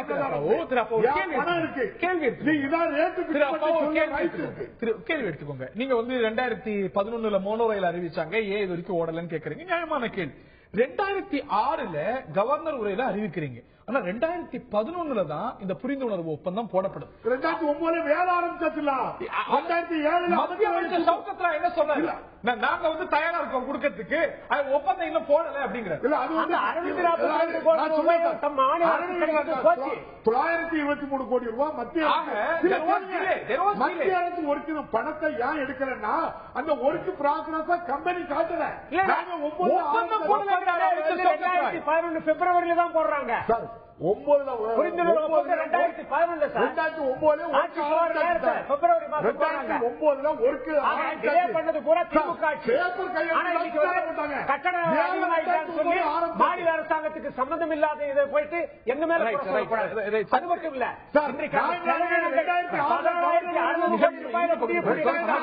20,000 கோடி ஆரம்பிச்சிட்டோம். நீங்க 2011 சொல்லி இந்த நிமிஷம் இன்னைக்கு 4 வருஷத்துல 73% ஓடுது. ஒரு திட்டம்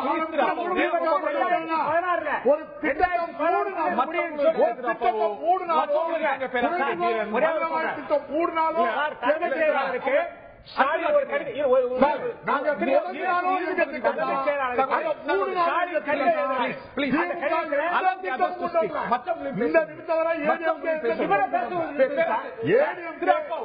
அவங்களும் பேசுவாங்க. தலைமைச் செயலாளருக்கு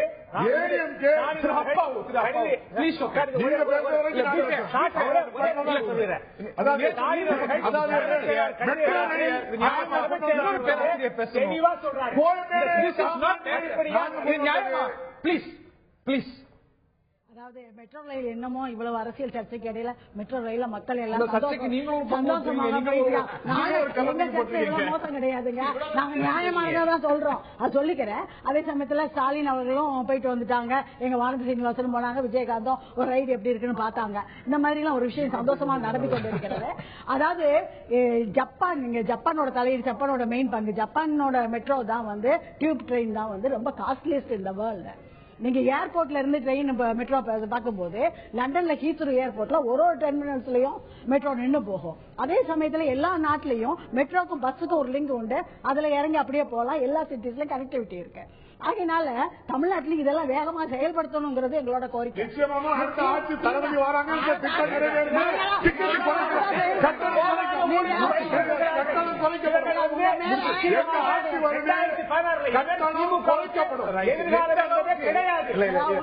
நம்பிக்கை இல்ல மக்களுக்கு. வரப்போறோம், நாங்க வந்துதான் இந்த மெட்ரோ எல்லாம்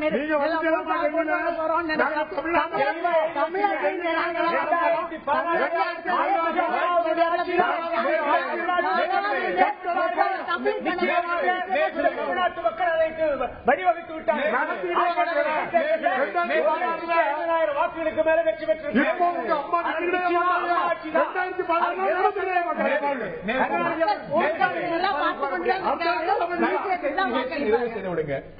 எல்லாத்தையுமே கேட்டுக்கிறேன்.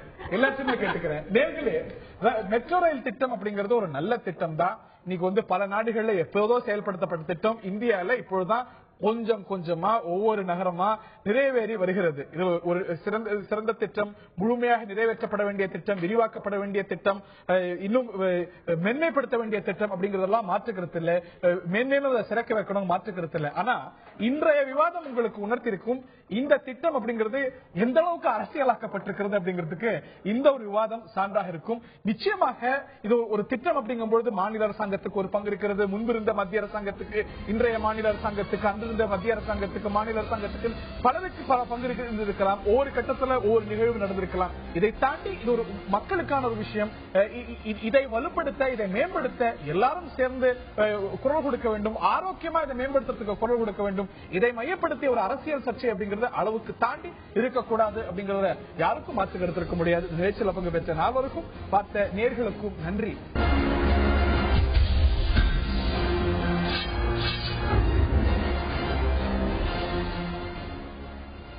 ஆயுத நீட்சிக்கு அன்போடு வரவேற்கின்றோம். கிரீஸ் நாடு ஒரு மிகப்பெரிய பொருளாதார நெருக்கடியை சந்திக்கிறது. மிகப்பெரிய கடன் சுமை, மிகப்பெரிய பொருளாதார மந்தம் என திவாலாக கூடிய சூழ்நிலையில் கிரீஸ் இருக்கிறது. இது நாம் அறிந்த ஒரு விஷயம். அதுபோல தமிழ்நாடும் அதே பாதையில் ஒரு சீரழிவை நோக்கி செல்கிறது அப்படின்னு பாட்டாளி மக்கள் கட்சியுடைய மருத்துவர் அன்புமணி ராமதாஸ் ஒரு அறிக்கை விடுத்திருக்கிறார். இது ஆதாரபூர்வமானதா அல்ல அவதூறா, அடிப்படையற்றதா அப்படிங்கிற கேள்விகள் எழுந்திருக்கின்றன. விவாதிப்போம் இன்றைய ஆயுதெழுத்து நிகழ்ச்சியில். இந்த நிகழ்ச்சியில் நம்முடைய பாட்டாளி மக்கள் கட்சியை சேர்ந்த முன்னாள் நாடாளுமன்ற உறுப்பினர் டாக்டர் செந்தில் அவர்கள் நம்முடைய இணைந்திருக்கிறார். அதே போல அதிமுகவுடைய பேராசிரியர் தீரன் அவர்கள் இணைந்திருக்கிறார். இதுவரையும் இந்த நிகழ்ச்சிக்கு அன்போடு வரவேற்கின்றோம். என்னுடைய முதல் கேள்வி திரு செந்தில் அவர்களுக்கு தான், டாக்டர் செந்தில் அவர்களுக்கு தான். கிரீஸையும் தமிழ்நாடும் எப்படி ஒப்பிட முடியும்? கிரீஸ் ஒரு மிகப்பெரிய பொருளாதார நெருக்கடியில் இருக்கிறது.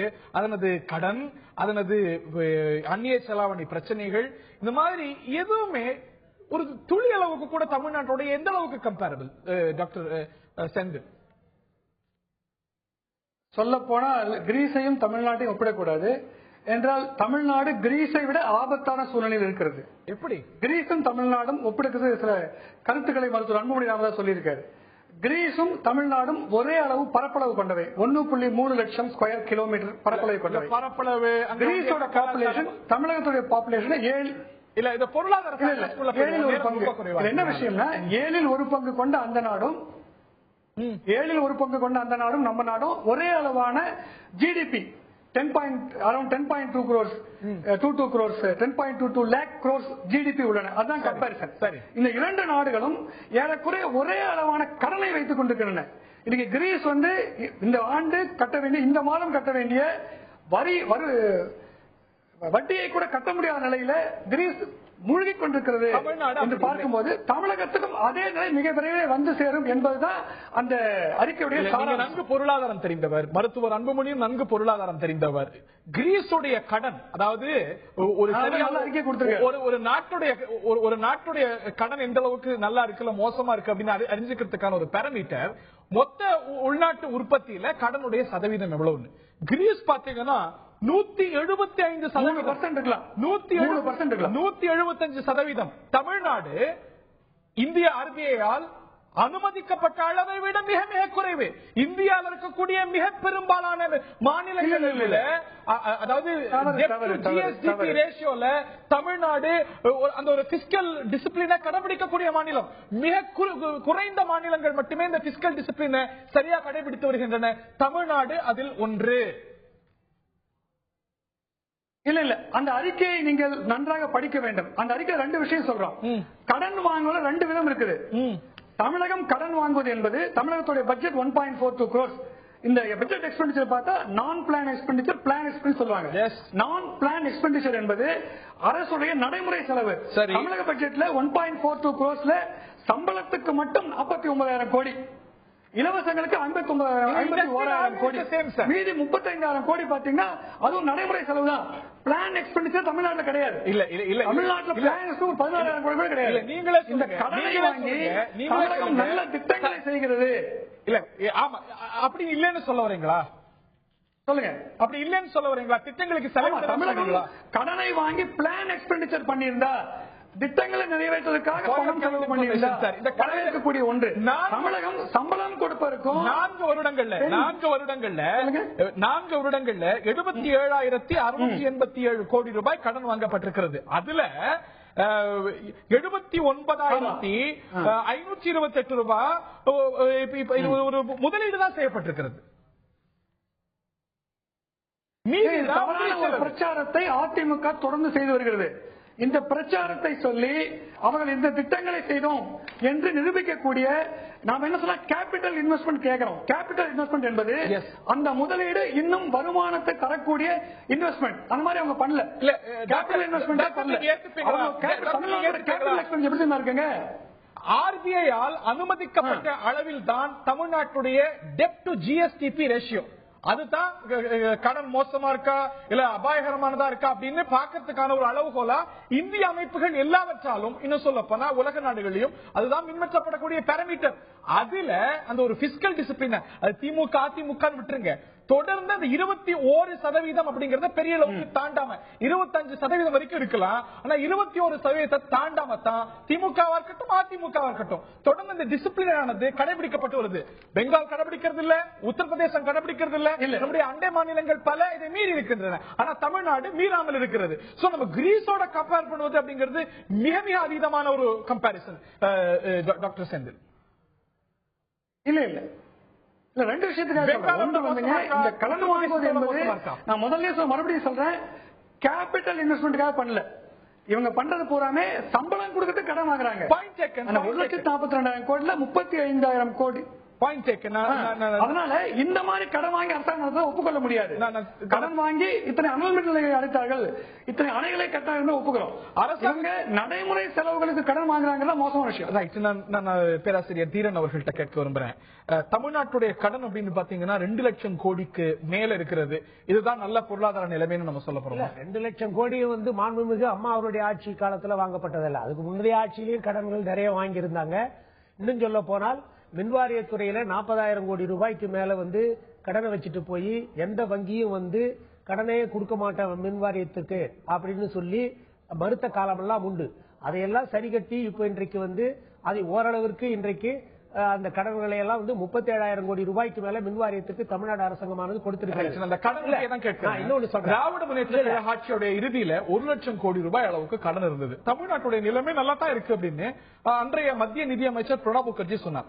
ஜெயலலிதா அவர்களுடைய அமைச்சர் மட்டும் இல்ல, இன்றைக்கு சிஏஜி ரிப்போர்ட் திமுக நல்லா இருக்கு அப்படின்னாரு. அப்போ ஜெயலலிதா கேள்வி கேட்டார், 1 லட்சம் கோடி அளவுக்கு கடன் இருக்கக்கூடிய மாநிலத்துடைய நிதி நிலைமை தான் நல்லா இருக்கா அப்படின்னு கேள்வியை கேட்டவர் இன்றைய முதலமைச்சர் ஜெயலலிதா அவர்கள். தமிழ்நாட்டுடைய இன்றைய கடன் அப்படிங்கிறது 2 லட்சம் கோடியை தாண்டிட்டு. அன்னைக்கு நீங்க அப்சல்யூட் நம்பர்ஸ்ல பார்த்து இன்னைக்கு என்ன விளக்கம் கொடுக்குறீங்க? டெப்ட் டு ஜிஎஸ்டிபி ரேஷியோ ஒட்டுமொத்த உள்நாட்டு உற்பத்தியில இது சதவீதம் சரியா இருக்கு. அதே விளக்கத்தை திமுக கொடுத்தது. நீங்க ஏத்துக்க 1 லட்சம் கோடி கடன் இந்த நிலைமையில விட்டாங்க அப்படிங்கிறீங்க. குறைஞ்சிருக்கணுமே, கூடி இருக்கிறதே 2 லட்சம் கோடிக்கு மேல போயிருக்கிறது. வளர்ச்சி திட்டங்கள் அதிகரிக்கும் போது தமிழ்நாடு அரசாங்கம் மாண்புமிகு அம்மா அவர்கள் தலைமையில ஏராளமான வளர்ச்சி திட்டங்களை இன்றைக்கு தமிழ்நாடு தொலைநோக்கு திட்டம் 2023 போட்டு அப்படிப்பட்ட பல்வேறு திட்டங்களை எல்லாம் வளர்ச்சி திட்டங்கள் தொலைநோக்கு திட்டங்கள் என்று அம்மா அவர்கள் தீட்டிக் கொண்டிருக்கிறார்கள். ஆக நான் என்ன சொல்றேன்னா, மத்திய அரசாங்கத்தினுடைய சிஏஜி ரிப்போர்ட் 2013-14 2014-15 தெளிவா சொல்லி இருக்கிறாங்க. பிஸ்கல் டெபிசிட் இங்க ரொம்ப குறைவு. அதோட மட்டுமில்ல, தமிழ்நாடு அரசாங்கத்தினுடைய ரெவென்யூ வருவாயானது 15.99% அதிகரிச்சிருக்குன்னு சொல்லியிருக்காங்க. அது மட்டுமில்ல, இன்றைக்கு நீங்கள் பார்த்தால் ஒரு 8 துறைகளுக்கு மேல association chamber of commerce of India என்று சொல்லக்கூடிய அந்த நிறுவனம் அது என்ன சொல்லிருக்குன்னா, ராணா கபீர் என்று சொல்லக்கூடிய அதனுடைய தலைவர் பிரசிடென்ட் சொல்றாரு, பொருளாதாரம், எரிசக்தி, சாலை போக்குவரத்து, கல்வி, சுகாதாரம், முதலீடு, இப்படி ஏராளமான துறைகள்ல நம்பர் 1 தமிழ்நாடு இருக்கு. அறிக்கை அப்படிங்கிறது அதிமுக ஆட்சி காலத்துக்கு வந்த பிறகு மட்டுமல்ல, அதுவும் அடக்கம். அதே போல 2009 10 எடுத்துக்கிறாங்க. திமுக ஆட்சி காலத்துல இந்த பீரியட் எடுத்துக்கிறாங்க. அதே மாதிரி இல்ல சிஏஜி இன்னும் சொல்லி இருக்கு. நிதி பற்றாக்குறை முன்பெல்லாம் பாத்தீங்கன்னா 4%, 5% மேல இருக்கும். ஆனால் மாண்புமிகு அம்மா அவருடைய ஆட்சியில 2.2% அந்த பற்றாக்குறையானது குறைத்திருக்கிறார்கள். அது மட்டும் இல்ல, கடந்த 4 ஆண்டுகளாக 1 லட்சம் கோடி ரூபாய்க்கு மேல பட்ஜெட் போட்டிருக்கிற தமிழ்நாடு அரசாங்கம். அது மட்டுமல்ல, இன்றைக்கு மாநில 2 லட்சம் கோடிக்கு மேல கடன் சார். கடனாக்க அது முதலீடு செய்வதற்கு ஏராளமான இன்றைக்கு உங்களுக்கு தெரியும், தொழில்துறையில இன்றைக்கு ஏராளமான முதலீடுகள் தமிழ்நாடு அரசாங்கமானது செய்திருக்கிறது. நான் சொல்லி முடிச்சிடறேன். இன்றைக்கு தமிழ்நாடானது கல்வி, சுகாதாரம், போக்குவரத்து, இப்படிப்பட்ட அனைத்து துறைகள். அதனாலதான் பொருளாதார மேதை அமர்த்தியா சென் அவர்களே ஆசியாவிற்கே வழிகாட்டியாக திகழ்கிற தமிழ்நாட்டை பார்த்து இந்தியாவில் உள்ள பிற மாநிலங்கள் கடைபிடிக்க வேண்டும் என்று சொல்லி அவர்கள் தெளிவாக சுட்டிக்காட்டியிருக்கிறார். அது மட்டுமில்ல, அர்பனைசேஷன் இங்க அதிகமா இருக்குது. அர்பனைசேஷன் எப்படி அதிகமா இருக்கும்? அங்க வசதி வாய்ப்புகள் அதிகப்படுத்தி இருக்கிறதுனாலதான். ஆக அந்த வகையிலையும் பார்த்தா தமிழ்நாடு அரசாங்கமானது ஏராளமான வளர்ச்சியை நோக்கி தான் போயிட்டு இருக்கு. கிரீஸை ஒப்பிடுற அளவுக்கு இங்க ஒன்னும் பரிதாபமான சூழ்நிலை எல்லாம் கிடையாது. அரசியல் சொல்லி முடிச்சிடற, அரசியலுக்காக சில பேர்கள் யாரோ எழுதி கொடுக்கிற அறிக்கை வச்சுட்டு பேசக்கூடாது. இல்ல இல்ல சார், நீங்க அதுல இது நான் சொல்றது பூரா யாரு? பொதுவான அமைப்புகள், தொழில்துறை சார்ந்த அமைப்புகள், மத்திய அரசாங்கத்தினுடைய சிஏஜி ரிப்போர்ட், இவை எல்லாமே தமிழ்நாடு அரசாங்கத்தினுடைய ரெவென்யூ ஆனது மிக சிறப்பாக இருக்கிறது, வளர்ந்து கொண்டிருக்கிறது. 15.99% இங்கே அதிகமான வளர்ச்சி இருக்கிறது பொருளாதாரத்தில் என்று சொல்லி தெளிவாக சொல்றாங்க.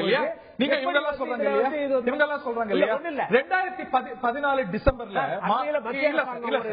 கிருஷி, அதாவது விவசாய பரிசு கொடுத்தாங்க. 8 பரிசுகள் தமிழ்நாடு அரசாங்கம் சிறப்பா தொழில் வளர்ச்சி மகாராஷ்டிராவுக்கு அடுத்தபடியா தமிழ்நாடு அரசாங்கம் தான் இருக்கு. நிதி நெருக்கடி இல்லைங்கிறீங்க தமிழ்நாட்டில்.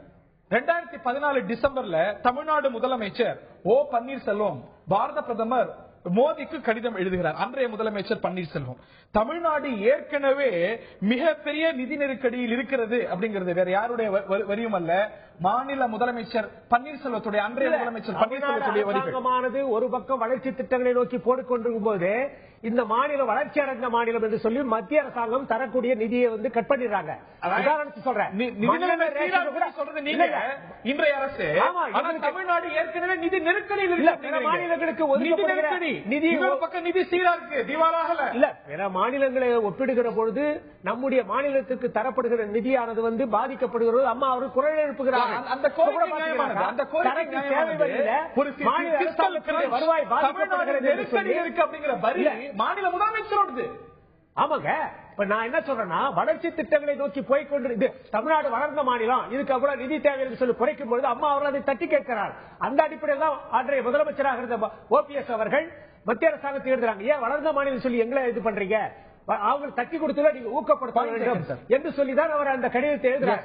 ஆனால் ஒவ்வொரு முறையிலும் நீங்க பாத்தீங்கன்னா மாநில அரசாங்கத்தினுடைய நிதி பாதிக்கப்படுகிற பொழுதெல்லாம் மாண்புமிகு அம்மா அவர்கள் தெளிவா கடிதம் எழுதுறார். இப்ப கூட அண்மையில பாத்தீங்கன்னா சரக்கு சேவை வரியில மாநில அரசாங்கத்தினுடைய நிதி பாதிக்கப்படுகிறது என்று சொல்லி சுட்டிக்காட்டி இருக்கிறார்.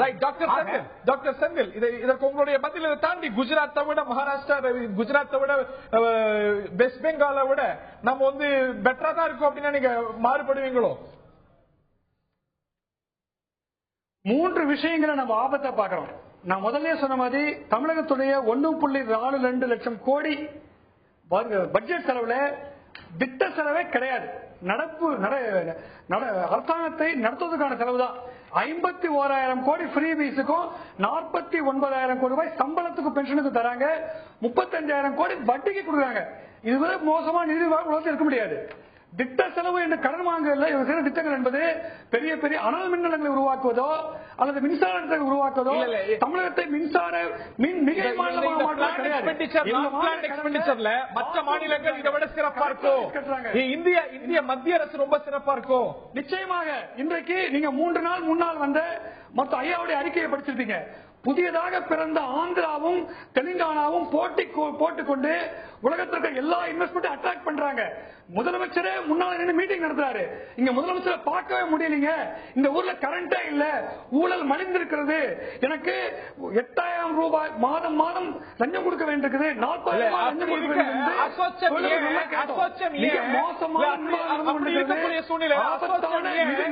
இந்தியாவில சிறந்த மாநிலமா தமிழ்நாட்டை சொல்கிறது. ஏன் பிளானிங் கமிஷன் தமிழ்நாடு வந்து பல மாநிலங்களில் தொழில் தொடங்குகிற சூழ்நிலையை விட தமிழ்நாட்டிலே தொழில் தொடங்குகிற சூழ்நிலை வசதி வாய்ப்புகள் ஏராளமாக செய்து தரப்படுகிறது என்று ஒவ்வொரு தொழிலதிபரும் பாராட்டியிருக்கிறார். செப்டம்பர் வந்து பன்னாட்டு நிதி நிறுவனங்களும் உள்நாட்டு நிதி நிறுவனங்களும் முதலமைச்சரே அந்த சர்வதேச மாநாடு நடத்த இருக்கிறார்கள். மாண்புமிகு அம்மா மற்ற மாநிலங்கள்ல இதை விட பிரச்சனைகள் அதிகமா இருக்கு. தேசிய சராசரியை விட இங்க பல விஷயங்கள் முன்னேறி இருக்க. கிரீஸோட ஒப்பிடுவது, கிரீஸ்ல வந்து தமிழ்நாட்டில் 8.25% அது இந்திய அளவில் சதவிகிதம் இல்ல. சமீபத்திய பட்ஜெட் பார்த்தா 7.25%. இப்ப இருக்கிற இதுல சொல்றேன் சார். அந்த மத்திய அரசாங்கமானது தெளிவா சொல்லி இருக்கிறாங்க. சிஏஜி ரிப்போர்ட்ல தெளிவா சொல்லி தேசிய மாத்தினால நான் என்ன சொல்றேன்னா சார், தமிழ்நாடு அரசாங்கமானது பல்வேறு நலத்திட்ட உதவிகளை செய்கிறது. ஏன்னா மக்கள் யார் வாக்களிக்கிறார்களோ அந்த வாக்களிக்கிற மக்களுக்கு நன்மை செய்கிறார்கள்.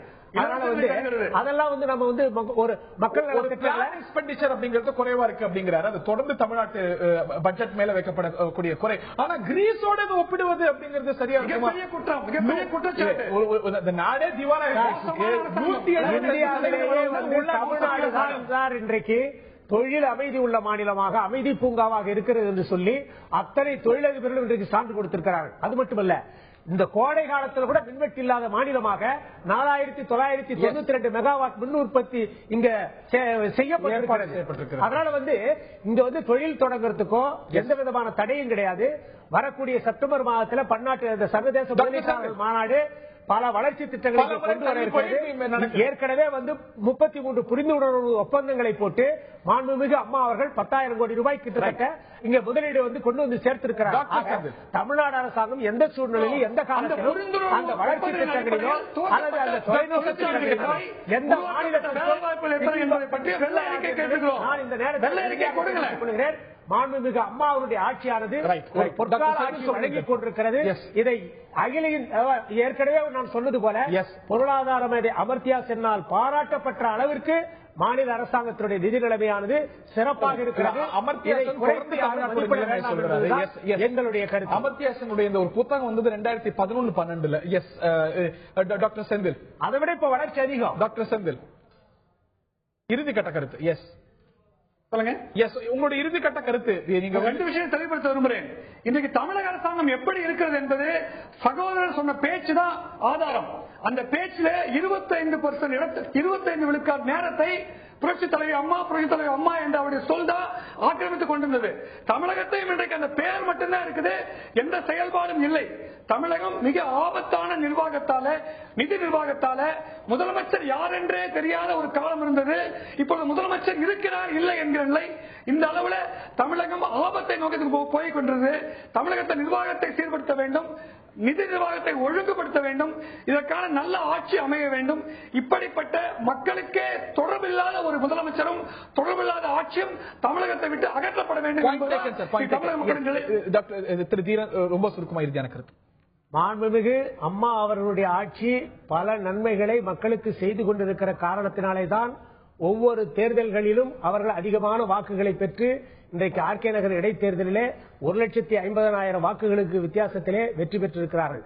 ஆக மக்கள் என்றைக்கும் அம்மாவின் பக்கம், அம்மா அவர்கள் மக்களுக்காகவே நான் என்று சொல்லி பல்வேறு திட்டங்களை அம்மா அவர்கள் நிறைவேற்றிக் கொண்டிருக்கிறார்கள். நான் ஒன்னே கேட்கிறேன், ஜனாதிபதிக்கு அளிக்கப்படுகின்ற சிகிச்சை, பிரதமருக்கு அளிக்கப்படுகின்ற சிகிச்சை இவர்களுக்கு சாதாரண குடிமகனுக்கு கூட அளிக்கப்படும் என்று சொல்லி இவர்களுடைய மத்திய அமைச்சர் அன்புமணி ராமதாஸ் மத்தியில இருந்த போது சொன்னார். இதுக்கே நடந்திருக்கா?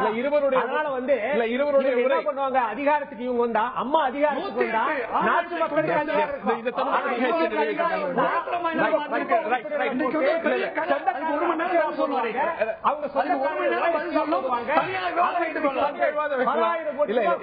சொத்து சேர்ப்பாங்க. இவங்க வந்து அம்மாவுடைய ஆட்சி எந்த அருகதையும் கிடையாது. மிக சிறப்பாக பாராட்டப்பட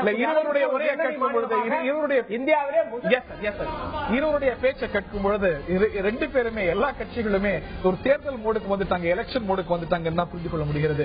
தமிழ்நாடு பொருளாதாரத்தில் கவலை அளிக்கக்கூடிய அம்சங்கள் இருக்கிறதா? நிச்சயமாக கவலை அளிக்கக்கூடிய விஷயங்கள் இருக்கின்றன. இது ஒரு கடனானது முன்பை விட அதிகரித்திருக்கிறது. அதே வேளையில் அந்த ஒரு கடன் அனுமதிக்கப்பட்ட அளவு அப்படிங்கறதை தொடர்ந்து தமிழ்நாடு உறுதியாக திமுக ஆட்சியா இருக்கட்டும், அதிமுக ஆட்சியா இருக்கட்டும் பின்பற்றி வருகிறது. பெரிய அளவுக்கு மீறி போயிடல. மற்ற பல மாநிலங்கள் இந்த ஒரு டெப்ட் ஜிடிபி ரேஷியோன்னு சொல்லுவாங்க, டெப்ட் ஜிஎஸ்டிபி ரேஷியோ, ஒட்டுமொத்த உற்பத்தியில, உள்நாட்டு உற்பத்தியில கடனுடைய சதவீதம், அதுல தமிழ்நாடு மீறி போயிடல. அதே வேளையில இந்த வாங்கக்கூடிய கடன் எந்த அளவுக்கு சரியாக ஒரு பிளான் எக்ஸ்பெண்டிச்சருக்கு செயல்படுத்தப்படக்கூடியது அப்படிங்கிறதா நியாயமான கேள்வி. ஆனா நிச்சயமா மற்ற மாநிலங்களை விட, தேசிய சராசரியை விட பல பொருளாதார அளவுல தமிழ்நாடு முன்னோடியாக இருக்கிறது. இன்னும் சொல்ல போனா இதை விட பல தூரம் போக வேண்டும், பல குறைகளை நிவர்த்தி செய்ய வேண்டும் அப்படிங்கறதுல நிச்சயமா ஒரு நியாயமான ஒரு கோரிக்கையாத்தான் பார்க்க முடியும். ஆனால் கிரீஸோடு ஒப்பிடக்கூடிய அளவில் இருக்கிறதா? நிச்சயமாக அப்படி ஒரு முடிவுக்கு வர முடியுமான்னு தெரியல. நிகழ்ச்சியில பங்கு பெற்ற திரு தீரன் அவர்களுக்கும் டாக்டர் செந்தில் அவர்களுக்கும் பார்த்த நேயர்களுக்கும் நன்றி தெரிவித்து விடைபெறுகின்றோம். வணக்கம்.